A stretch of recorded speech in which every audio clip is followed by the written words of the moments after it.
शरद पवारांना विचारूनच सरकार स्थापन केलं होतं। पहाटेच्या शपथविधीबाबत फडणवीसांचा गौप्यस्फोट। 2019 मध्ये राज्यातील राजकारणात तेव्हा मोठी खळबळ माजली होती जेव्हा आत्ताचे उपमुख्यमंत्री देवेंद्र फडणवीस यांनी विरोधी पक्षनेते अजित पवार सोबत सरकार स्थापन केलं होतं। जरी हे सरकार फक्त 12 तासात कोसळलं असलं तरी आज 3 वर्षानंतरही देवेंद्र फडणवीसांच्या पहाटेच्या शपथविधीबाबतच्या चर्चा थांबलेल्या नाहीत। या शपथविधीबाबत स्वतः देवेंद्र फडणवीसांनी एक मोठं विधान करत नव्या चर्चांना उधाण आणलं आहे। राष्ट्रवादीचे अध्यक्ष शरद पवार यांच्याशी चर्चा झाल्यानंतरच सरकार स्थापन झाल्याचं वक्तव्य फडणवीसांनी केलं। त्यामुळे अनेकांच्या भुवया उंचावल्या आहेत।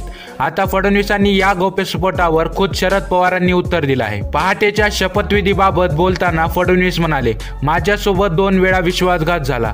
पहिला हा उद्धव ठाकरेंनी केला, त्यांनी निवडणुका आमच्या सोबत लढवल्या, पण जेव्हा त्यांना हे लक्षात आलं की ते मुख्यमंत्री होऊ शकतात तेव्हा त्यांनी माझा फोन घेणंही बंद केलं। त्यांना मुख्यमंत्री पदाची खुर्ची इतकी प्रिय होती की त्यांनी राष्ट्रवादी आणि काँग्रेस सोबत हात मिळवणी केली। तर दुसरा विश्वासघात राष्ट्रवादीने केला, पण त्यांना मी कमी दोष देईल कारण आम्ही निवडणुका त्यांच्या सोबत लढलो नव्हतो। उद्धव ठाकरे हे काँग्रेस राष्ट्रवादी सोबत चर्चा करत असताना आम्हाला राष्ट्रवादीकडून ऑफर आली होती की आम्हाला स्थिर सरकार हवे। तेव्हा शरद पवारांशी चर्चा झाली होती, त्यानंतरच गोष्टी ठरल्या होत्या। मात्र त्यानंतर त्या कशा बदलल्या हे सर्वांनी पाहिलं आहे।